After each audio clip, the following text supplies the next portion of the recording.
अस्सलाम वालेकुम मेरी यूट्यूब फैमिली, क्या हाल है? ठीक हो? आज मैं शाम की रूटीन में बनाने लगी हूँ कौरमा, चिकन कौरमा। ये मेरे पास 1 किलो चिकन है और ये 3 बड़े टमाटर मैंने कट किए। ये सब्ज़ मिर्च और लहसुन अदरक, ये मिर्च है, ये मैंने इसको कट लगाया। इसको मैंने ये मसाला है, दही में डाला थोड़ा सा कौरमा, ये इसको भर के तो चिकन में डालना है कौरमे में।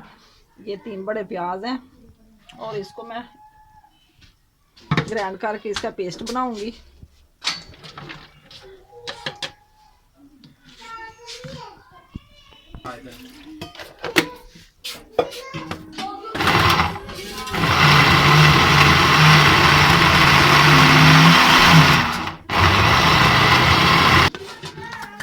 पेस्ट मैंने बना लिया और ये लेमन का जूस है, ये बाद में डालूंगी।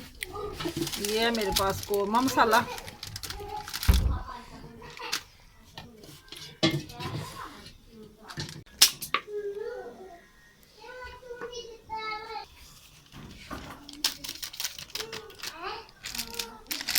चमचा